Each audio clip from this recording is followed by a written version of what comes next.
आइए देखिए, जो हम लोग कल बात कर रहे थे, किस पे बात किए थे? आदिवासी विद्रोह को लेकर के। ठीक है,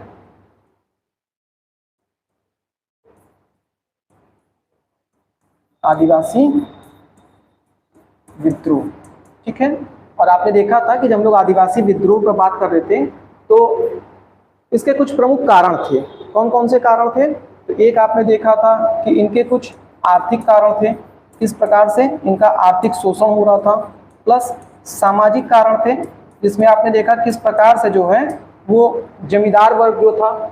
इसके अलावा अगर हम लोग बात करें तो जो मध्यस्थ वर्ग उभर करके आए थे, जिसमें साहूकार, मारवाड़ी, बनिया, इस तरह के जो लोग आए थे, ठीक है, उनके द्वारा शोषण हो रहा था। इसके अलावा आपने देखा था कि जो प्रशासनिक कारण था, पूरी कानून व्यवस्था में आपने देखा था कि केवल और केवल जो जमींदार वर्ग होते थे और प्लस मध्यस्थ वर्ग होते थे उनको संरक्षण ही मिलता था, और अंततः जो है वो कानून व्यवस्था का भी शोषण की जो मार थी वो किसको झेलना पड़ता था? आदिवासियों को ही झेलना पड़ता था। इसके अलावा फिर आपने देखा था कि जो इनकी न्याय व्यवस्था थी, उस न्याय व्यवस्था में क्या था? कभी भी आदिवासियों को न्याय नहीं मिला था। इसके अलावा आपने देखा था कि इनका जो वन कानून आया था, ठीक है, तो ये तमाम कारण आप लोगों ने देखा था। अब आज हम लोग मुख्य रूप से देखने चल रहे हैं कि भारत में प्रमुख आदिवासी विद्रोह कौन कौन से हुए हैं। ठीक है, आदिवासी विद्रोह को लेकर के दो तीन चीज ध्यान में रखिएगा। जैसे मान लेते हैं, जब हम लोग आदिवासी विद्रोह की बात करेंगे, आदिवासी विद्रोह, तो इस आदिवासी विद्रोह में सबसे पहले हम लोग देखेंगे कि क्योंकि प्रत्येक विद्रोह का कोई नाम होगा, जहां से आपका सीधा क्वेश्चन बनेगा, तो विद्रोह का नाम। दूसरी चीज ध्यान रखेंगे कि विद्रोह जो था वो किन क्षेत्रों में हो रहा था। ठीक है, और इसके अलावा उस विद्रोह के प्रमुख नेतृत्वकर्ता कौन थे। इतनी चीजें आपको क्या करना पड़ेगा? ध्यान रखना पड़ेगा। ठीक है, तो आइए स्टार्ट करते हैं। सबसे पहले अगर हम लोग देखें तो जो पहला विद्रोह है वो कौन सा है? वो है चुआर विद्रोह। चुआर विद्रोह। अगर हम चुआर विद्रोह की बात करते हैं तो चुआर विद्रोह का जो मुख्य क्षेत्र था कौन सा था? किस जगह पर यह विद्रोह हुआ था? ये पश्चिम बंगाल के क्षेत्र में हुआ था, पश्चिम बंगाल। ठीक है, इसके अलावा ध्यान रखिएगा ये चुआर विद्रोह कब का है? 1768 का है। ठीक है, आदिवासी विद्रोहों में जो प्रमुख विद्रोह हैं उनमें सबसे पहला विद्रोह के रूप में आपको यही दिखाई देता है, जो 18वीं शताब्दी का विद्रोह था। इसके अलावा ज्यादातर जो विद्रोह आपको देखेंगे तो वो कहां से दिखाई देगा आपको? वो 19वीं शताब्दी का, यानी 1800 कुछ में आपको दिखाई देगा। ठीक है, इसके अलावा ध्यान रखिएगा कि जो चुआर विद्रोह था, इस चुआर विद्रोह में किसी प्रमुख नेता का जिक्र नहीं मिलता है। कोई प्रमुख नेता जो है इसका जिक्र नहीं मिलता है। पहले सारे विद्रोह को देख लीजिए, ठीक है, प्रमुख नेता को देख लीजिए, उसके जो है क्षेत्र को देख लीजिए, समय को देख लीजिए। उसके बाद हम लोग एक निष्कर्ष के रूप में आपको बताएंगे कि ज्यादातर जो विद्रोह हो रहे हैं उन विद्रोह के थोड़े थोड़े हो सकते हैं मूल कारण अलग दिखाई दे, लेकिन ज्यादातर विद्रोह के जो केंद्र में कारण होगा, जो शोषण का पीछे आपने आधार देखा था, वही होगा। ठीक है, सबसे ज्यादा विद्रोह चूंकि जानते हैं आदिवासी जनजाति में क्या है, झारखंड में ज्यादा है, तो सबसे ज्यादा जो विद्रोह है आपको वो झारखंड के क्षेत्र में दिखाई देगा। जैसे मान लेते हैं हो विद्रोह, हो विद्रोह। अब ये जो हो विद्रोह है ये कहां का है? तो ये झारखंड में हुआ था, झारखंड में। ठीक है, और हो विद्रोह का जो समय है कितना है, कब हुआ था? ये हुआ था 1820 से लेकर के 31 तक। 1820 से लेकर के 31 तक का जो समय है वो किससे संबंधित है? हो विद्रोह से है। ठीक है, इसके अलावा अगर हम कहें कि हो विद्रोह के प्रमुख नेता कौन थे, कौन थे?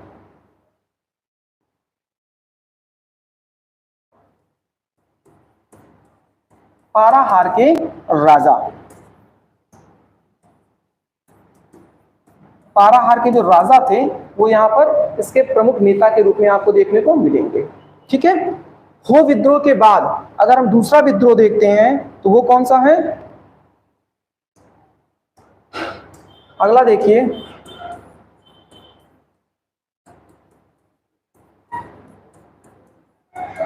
कोल विद्रोह है। कोल विद्रोह ये कहाँ का है?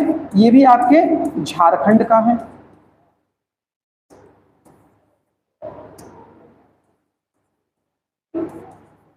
झारखंड के ही क्षेत्र का है। ठीक है, अगर हम लोग बात करें तो कोल विद्रोह का समय क्या है? कोल विद्रोह जो है वो 1831-32 का है। ध्यान रखिएगा, 1768 कौन सा है? चुआर विद्रोह है। फिर उसके बाद 1820 से 31 तक कौन सा चल रहा है? खो विद्रोह चल रहा है। और फिर 31-32 में कौन सा विद्रोह चल रहा है आपका? ये आपका कोल विद्रोह चल रहा है। और कोल विद्रोह के जो प्रमुख नेता थे, क्षेत्र तो झारखंड ही है, प्रमुख नेता कौन थे यहाँ पर? इसके प्रमुख नेता थे सुरगा व सुब्राय। ठीक है, इसके अलावा अगले विद्रोह की बात हम लोग करें तो अगला विद्रोह आपका हो जाता है चौथा। कौन सा है? संथाल विद्रोह है। संथाल विद्रोह कब का है? संथाल विद्रोह जो है ये 1855-56 का है। इसके प्रमुख नेता कौन थे? तो दो चरणों में ध्यान रखिएगा। इसके पहले जो प्रमुख नेता थे वो थे सिद्धू व कान्हू थे, और बाद में इस विद्रोह का नेतृत्व किसने किया था? भैरव व चांद ने। तो भैरव व चांद। ठीक है, पहला विद्रोह चुआर विद्रोह कहाँ का था? पश्चिम बंगाल का था। कब का है? 1768 का है। ठीक है, दूसरा विद्रोह हो विद्रोह कहाँ का है? झारखंड का। कब का है? 1820 से 31। नेता कौन है? पाराहार के राजा हैं। ठीक है, तीसरा विद्रोह कोल विद्रोह कहाँ का है? झारखंड। समय क्या है? 1821 से 32। ठीक है, और यहां पर प्रमुख नेता कौन थे? सुरगा व सुखराय थे। अंतिम विद्रोह कौन सा? अभी तक जो बात की है उसमें अंतिम विद्रोह कौन सा है? संथाल विद्रोह है। संथाल विद्रोह का क्षेत्र कौन सा है? संथाल विद्रोह का क्षेत्र, हाँ, क्षेत्र झारखंड ही है। ठीक है, और इसके नेता कौन है? सिद्धू, कान्हू, भैरव, चांद। ठीक है, और समय क्या है? 1855-56। ठीक, क्वेश्चन के रूप में पूछा गया। देखिए क्वेश्चन कहां से घुमा के पूछ लेता है। पूछा गया है कि भारत के इतिहास में प्रथम स्वतंत्रता संग्राम से पहले होने वाला आदिवासी विद्रोह कौन सा है? अब आप देख रहे हैं 1857 क्या है, और यहां पर आप देख रहे हैं 1855-56। तो समझ सकते हैं कि ये किस तरह से रहा होगा। ठीक है, आइए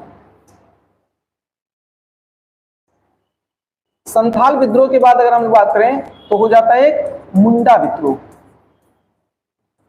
मुंडा विद्रोह कहां का है?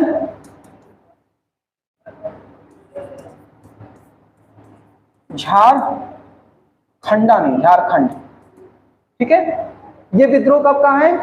तो ये विद्रोह जो है वो 19वीं शताब्दी के अंत का है। ठीक है, ये कब का है? 1890 से लेकर के लगभग 1900 तक।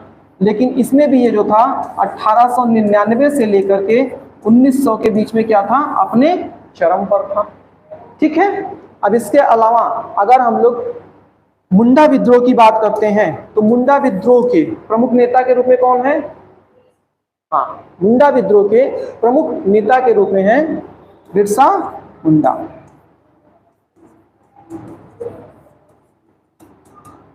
ठीक है,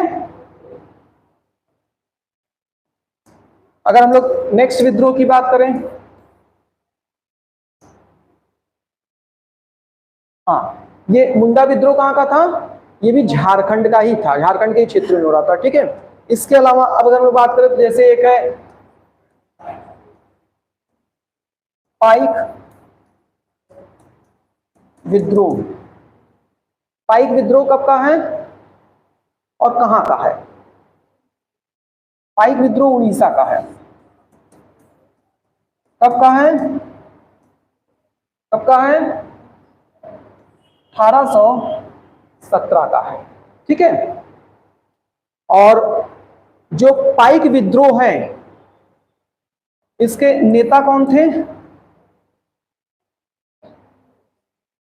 पाइक विद्रोह जगत बंधु थे, जगत बंधु। ठीक है, मुख्य रूप से ये जो विद्रोह हुआ था ये खनन की वजह से होता। उड़ीसा के क्षेत्रों में जो खनन के कार्य हो रहे थे तो उसमें ब्रिटिशर्स जो है खनन का कार्य करके भूमि का अधिग्रहण कर रहे थे, उसके विरोध में हो रहा था। ठीक है, इसके अलावा अगर उड़ीसा के ही क्षेत्र का एक और हम लोग देखें तो एक आप और देखेंगे यहीं से, खोंद विद्रोह है।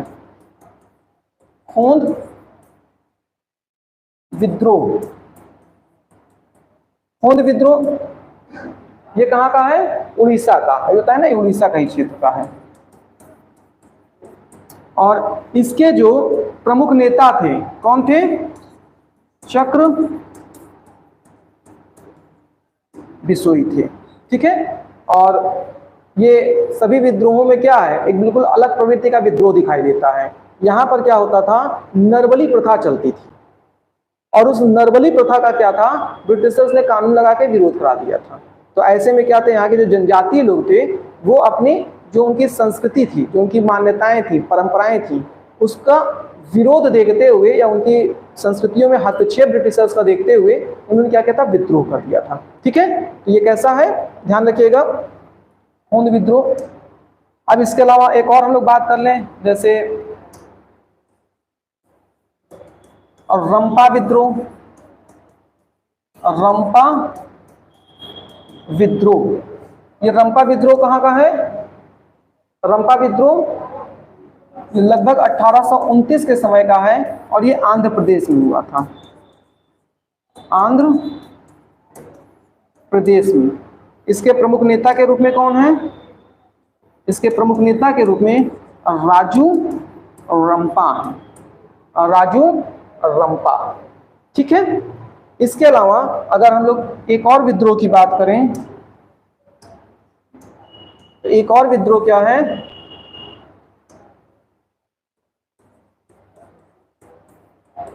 खासी विद्रोह है। और खासी आप जानते हैं, गारो खासी जयंतिया कहाँ की पहाड़ियां हैं? मेघालय की। ये कहाँ का है? मेघालय का है। ठीक है, और ये जो लगभग 1828 से लेकर के 33 तक इसका जो है वो समय है। ठीक है, और ये जो खासी विद्रोह है इसके नेता कौन थे, प्रमुख नेता? तीरथ सिंह या तीरथनाथ? तीरथ सिंह।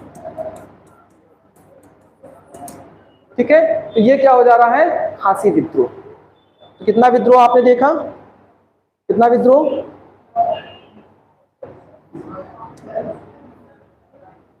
पहला हम लोगों ने देखा चुआर विद्रोह, चुआर। दूसरा हम लोगों ने देखा को विद्रोह। पहले नाम याद होगा तभी तो कुछ कर पाएंगे उसके आगे का काम। फिर आपने देखा कोल विद्रोह, फिर आपने देखा संथाल विद्रोह, फिर आपने देखा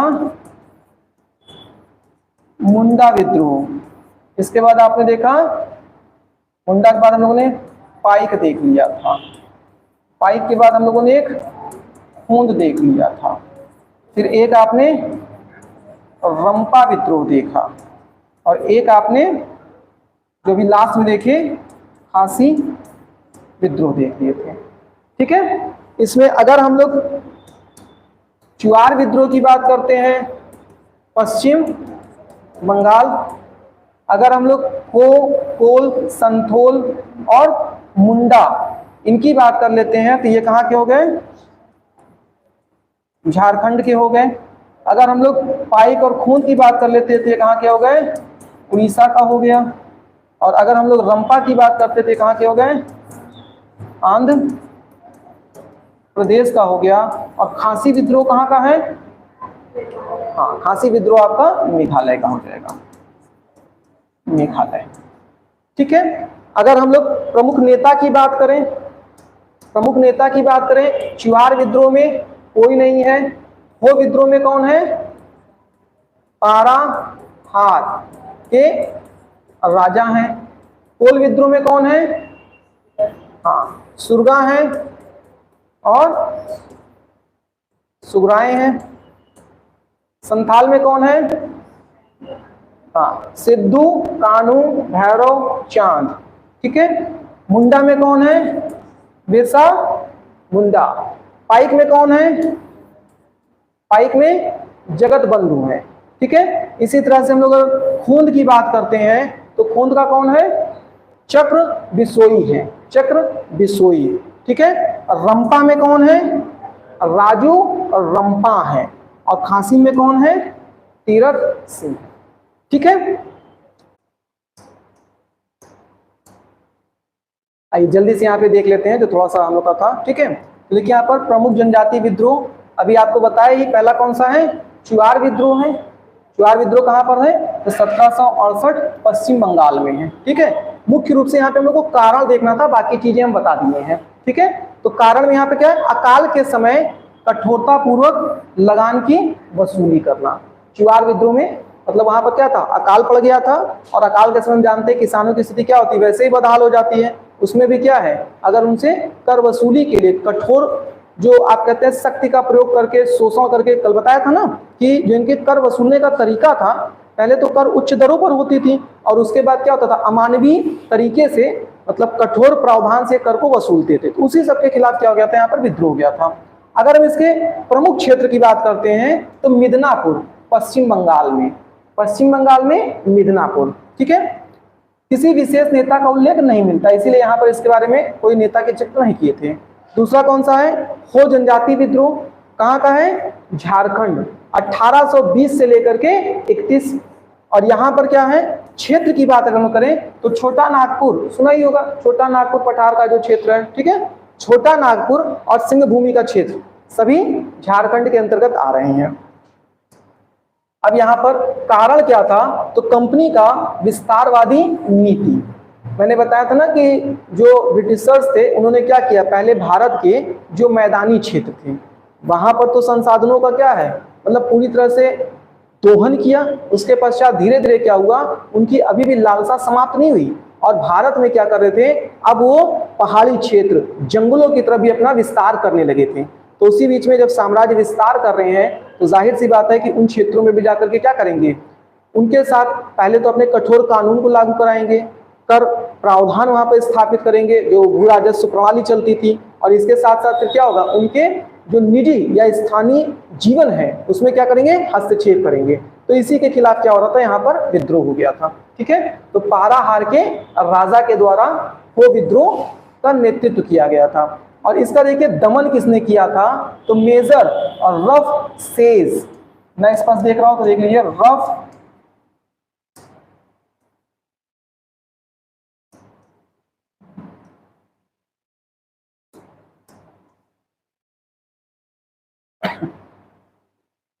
ठीक है, रफ सेज,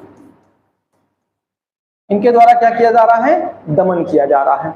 उसके अलावा कोल विद्रोह बताया था झारखंड के क्षेत्र में है, डेट भी बताया अभी आप लोग को, ईयर 1831 से 32 के बीच में। ठीक है। और इसके अलावा इसका कारण क्या था, तो जनजाति की भूमि की अधिग्रहण करके मारवाड़ी और महाजनों को दिया जा रहा था।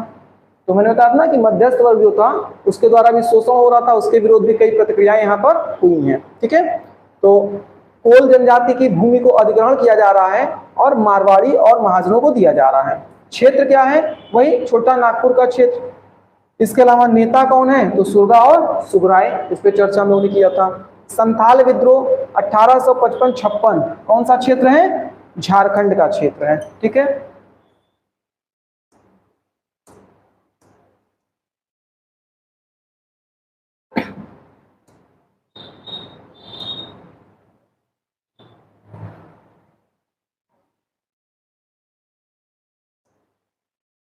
आइए, तो संथाल विद्रोह 1855 से 56 झारखंड का क्षेत्र है। कारण क्या था, भूमिकर व्यवस्था के विरुद्ध, अर्थात जमींदारों और मारवाड़ी या साहूकारों के विरुद्ध।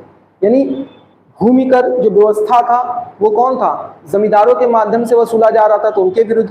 प्लस वहां मध्यस्थ वर्ग में मारवाड़ी साहूकार ये भी आ चुके थे। मैंने कल बताया था किस तरह से क्या होता था, उनके कर्ज के जाल में फंस जाते थे। और फिर उनके द्वारा भी क्या होता था, इनका शोषण होता था, इनकी संपत्ति को जब्त कर लिया जाता था। ठीक है, तो इन सब के विरोध में यहाँ पर क्या हो रहा है, विद्रोह हो रहा है। नेता सिद्धू, कान्हू, भैरव और चांद। ठीक है, देखिए क्षेत्र क्या है,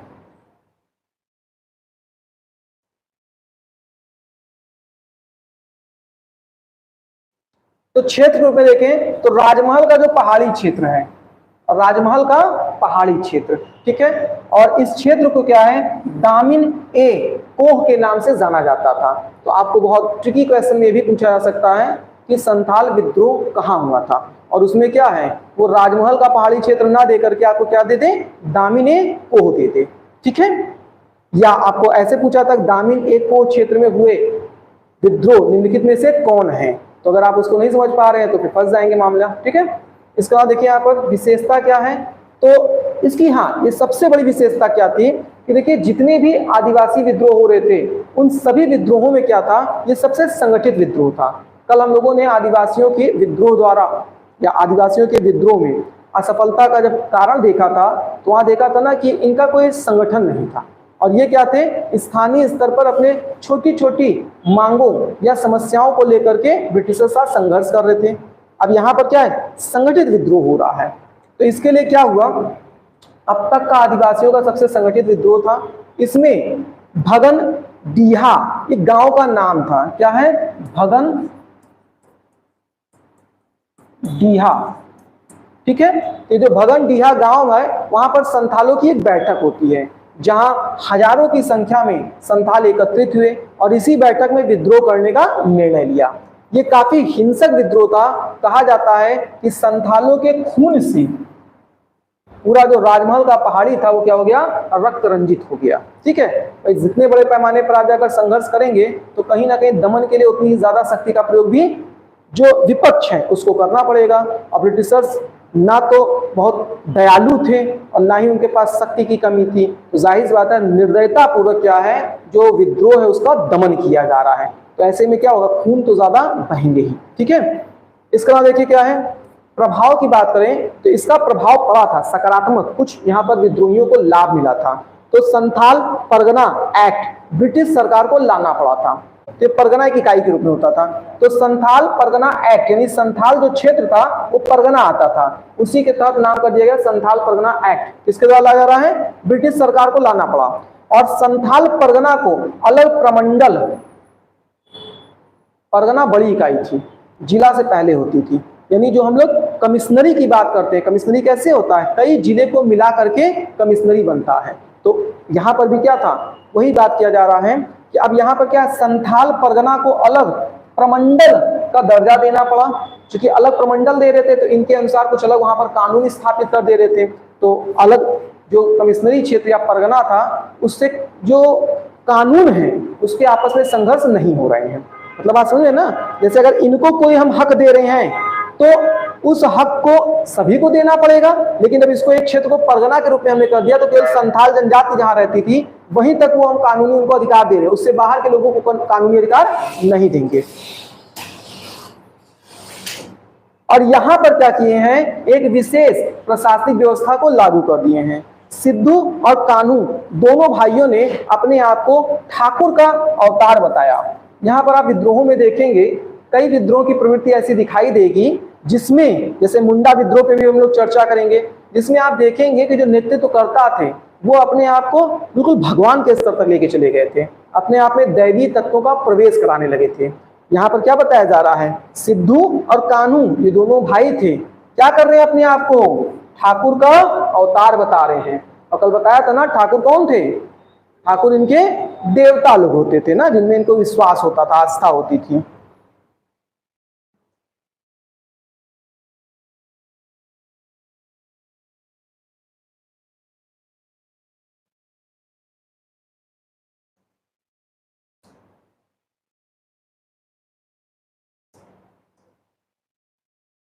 अब देखते हैं अगला, मुंडा विद्रोह।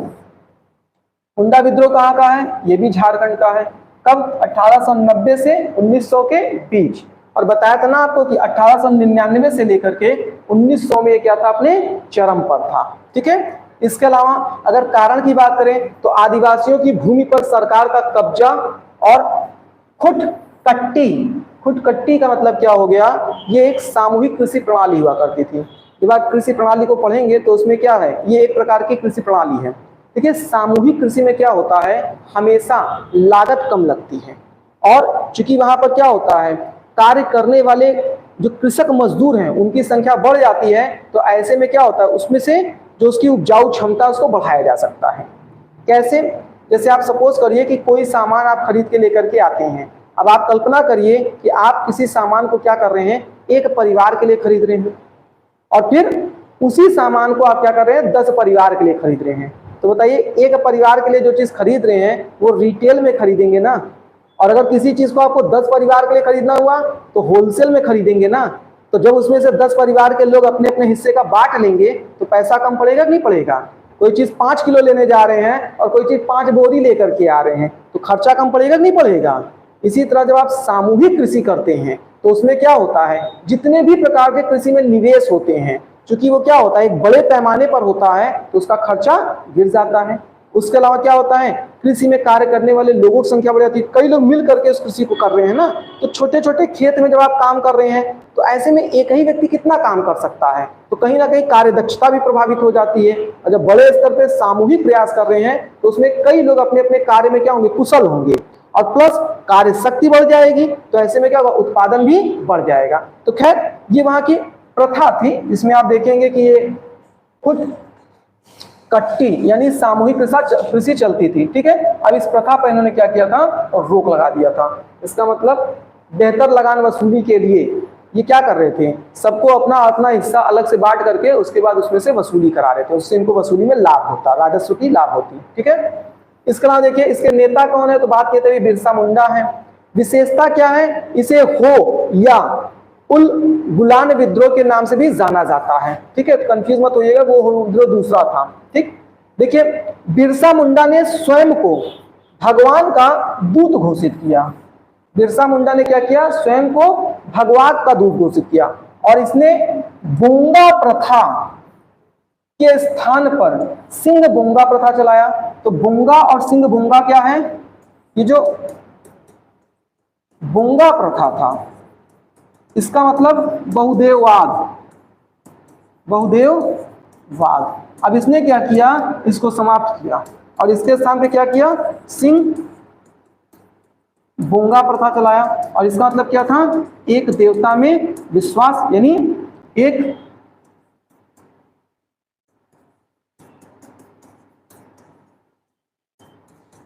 एक देवता में विश्वास यानी एकेश्वरवाद, ईश्वर एक है।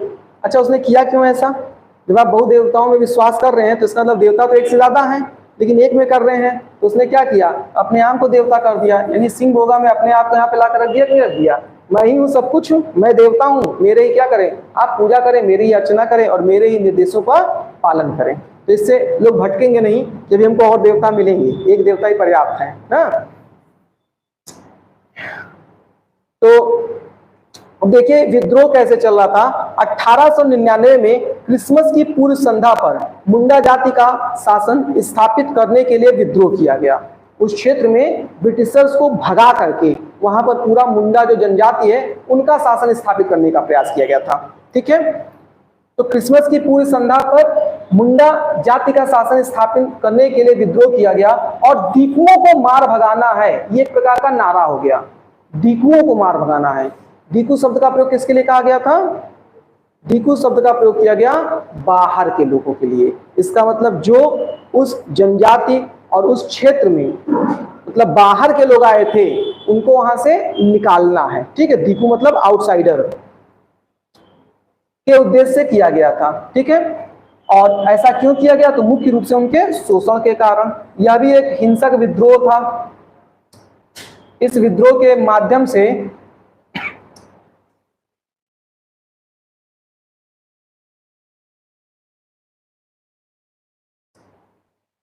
तो यह भी एक हिंसक विद्रोह था। इस विद्रोह के माध्यम से मुंडा समाज में सामाजिक और धार्मिक पर भी सामाजिक और धार्मिक सुधार पर भी बल दिया गया था।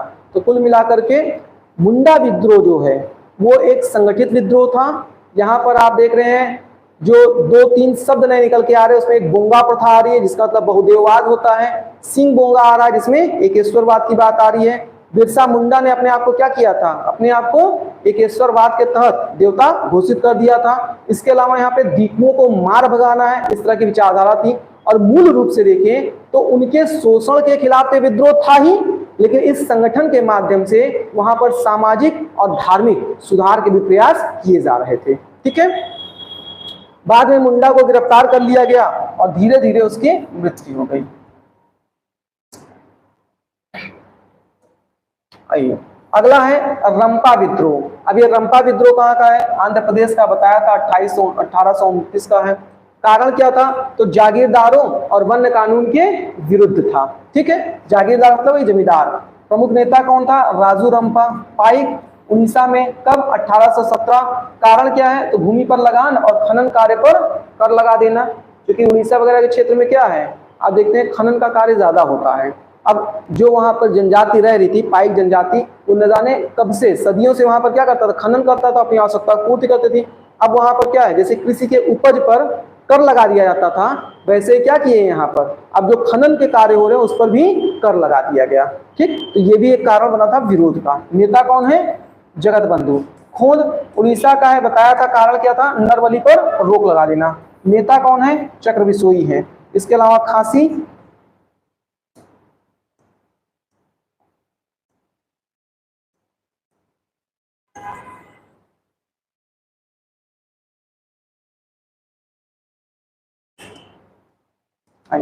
खांसी की बात करते हैं तो बताया मेघालय के क्षेत्र में 1828 से 33 के बीच में। ठीक है, और इसका कारण क्या था, क्योंकि यहाँ पर भी क्या था, जो ब्रिटिश सरकार थी उसके द्वारा साम्राज्य विस्तार किया जा रहा है, मुख्य रूप से सड़क निर्माण का कार्य किया जा रहा है। ठीक है, और इसका प्रमुख नेता कौन था, तो तीरथ सिंह थे। ठीक है, तो ये पूरा आपका कारण और उसके साथ साथ जो कुछ और उसके छुपे हुए पॉइंट थे वो भी आपने देख लिया है।